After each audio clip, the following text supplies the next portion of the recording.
شروع اللہ کا نام لے کر جو بڑا مہربان نہایت رحم والا ہے۔ اے پیغمبر صلی اللہ علیہ وآلہ وسلم، جو عورت تم سے اپنے شوہر کے بارے میں بحث و جدال کرتی اور اللہ سے شکایت رنج و ملال کرتی تھی، اللہ نے اس کی التجا سن لی اور اللہ تم دونوں کی گفتگو سن رہا تھا۔ کچھ شک نہیں کہ اللہ سنتا ہے، دیکھتا ہے۔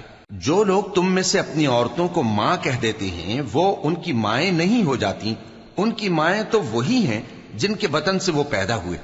بے شک وہ نامعقول اور جھوٹی بات کہتی ہیں، اور اللہ بڑا معاف کرنے والا ہے، بخشنے والا ہے۔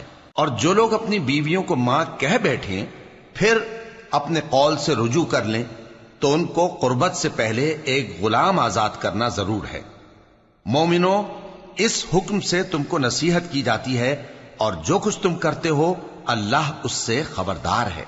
اب جس کو غلام نہ ملے وہ قربت سے پہلے لگاتار 2 مہینے کے روزے رکھے، پھر جس کو اس کا بھی مقدور نہ ہو اسے 60 محتاجوں کو کھانا کھلانا چاہیے۔ یہ حکم اس لیے ہے کہ تم اللہ اور اس کے رسول کے فرما بردار ہو جاؤ، اور یہ اللہ کی حدیں ہیں، اور نہ ماننے والوں کے لیے درد دینے والا عذاب ہے۔ جو لوگ اللہ اور اس کے رسول کی مخالفت کرتے ہیں وہ اسی طرح ذلیل کیے جائیں گے جس طرح ان سے پہلے لوگ ذلیل کیے گئے تھے، اور ہم نے صاف صاف آیتیں نازل کر دی ہیں، اور جو نہیں مانتے ان کو ذلت کا عذاب ہوگا۔ جس دن اللہ ان سب کو جلا اٹھائے گا تو جو کام وہ کرتے رہے ان کو جتائے گا۔ اللہ نے وہ سب کام لکھوا رکھے ہیں اور یہ ان کو بھول گئے ہیں، اور اللہ ہر چیز سے واقف ہے۔ کیا تم کو معلوم نہیں کہ جو کچھ آسمانوں میں ہے اور جو کچھ زمین میں ہے اللہ کو سب معلوم ہے؟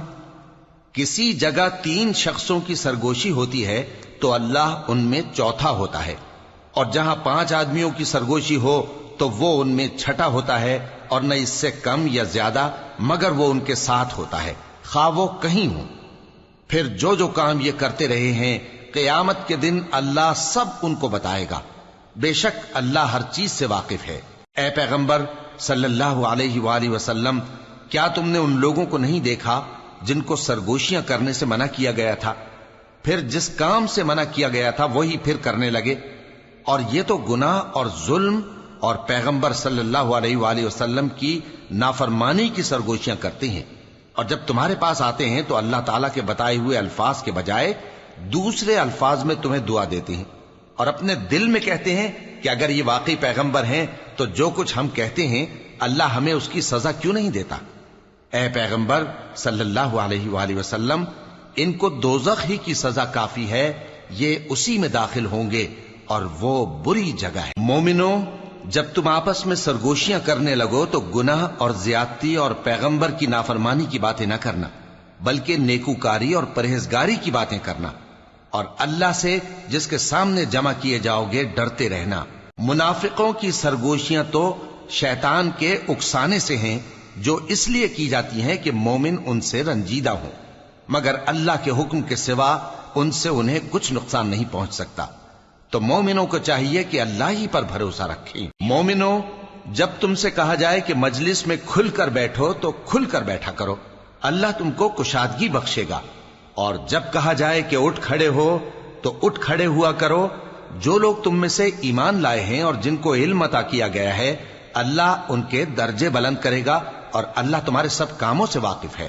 مومنو، جب تم پیغمبر کے کان میں کوئی بات کہو تو بات کہنے سے پہلے مساکین کو کچھ خیرات کر دیا کرو، یہ تمہارے لیے بہت بہتر اور پاکیزگی کی بات ہے، اور اگر خیرات تم کو میسر نہ آئے تو اللہ بخشنے والا مہربان ہے۔ کیا تم اس سے کہ پیغمبر کے کان میں کوئی بات کہنے سے پہلے خیرات کرو ڈر گئے؟ پھر جب تم نے ایسا نہ کیا اور اللہ نے تمہیں معاف کر دیا تو نماز قائم کرتے رہو اور زکوٰۃ دیتے رہو، اور اللہ اور اس کے رسول صلی اللہ علیہ وآلہ وسلم کی فرما برداری کرتے رہو، اور جو کچھ تم کرتے ہو اللہ اس سے خبردار ہے۔ بھلا تم نے ان لوگوں کو نہیں دیکھا جو ایسے لوگوں سے دوستی کرتے ہیں جن پر اللہ کا غضب ہوا؟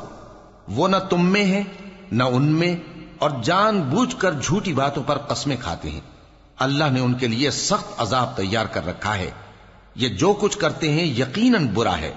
انہوں نے اپنی قسموں کو ڈھال بنا لیا ہے اور لوگوں کو اللہ کے رستے سے روک دیا ہے، سو ان کے لیے ذلت کا عذاب ہے۔ اللہ کے عذاب کے سامنے نہ تو ان کا مال ہی کچھ کام آئے گا اور نہ اولاد ہی کچھ فائدہ دے گی۔ یہ لوگ اہل دوزخ ہیں، اس میں ہمیشہ جلتے رہیں گے۔ جس دن اللہ ان سب کو جلا اٹھائے گا تو جس طرح تمہارے سامنے قسمیں کھاتے ہیں اسی طرح اس کے سامنے بھی قسمیں کھائیں گے اور خیال کریں گے کہ ایسا کرنے سے کام چل جائے گا۔ سنو، یہی تو ہیں جھوٹے۔ شیطان نے ان کو قابو میں کر لیا ہے اور اللہ کی یاد ان کو بھلا دی ہے۔ یہ لوگ شیطان کا ٹولہ ہیں، اور سن رکھو کہ شیطان کا ٹولہ ہی نقصان اٹھانے والا ہے۔ جو لوگ اللہ اور اس کے رسول صلی اللہ علیہ وآلہ وسلم کی مخالفت کرتے ہیں وہ نہایت ذلیل ہوں گے۔ اللہ نے یہ بات لکھ دی ہے کہ میں اور میرے پیغمبر ضرور غالب رہیں گے۔ بے شک اللہ زور آور ہے، صاحب اقتدار ہے۔ جو لوگ اللہ پر اور روز قیامت پر ایمان رکھتے ہیں تم ان کو اللہ اور اس کے رسول صلی اللہ علیہ وآلہ وسلم کے دشمنوں سے دوستی کرتے ہوئے نہ دیکھو گے، خواہ وہ ان کے باپ یا بیٹے یا بھائی یا خاندان ہی کے لوگ ہوں۔ یہ وہ لوگ ہیں جن کے دلوں میں اللہ نے ایمان کو نقش کر دیا ہے اور اپنے فیض سے ان کی مدد کی ہے، اور وہ ان کو بہشتوں میں جن کے نیچے نہریں بہ رہی ہیں داخل کرے گا، جن میں وہ ہمیشہ رہیں گے۔ اللہ ان سے خوش اور وہ اللہ سے خوش۔ یہی لوگ اللہ کی جماعت والے ہیں۔ سن رکھو کہ اللہ کی جماعت والے ہی کامیاب ہوں گے۔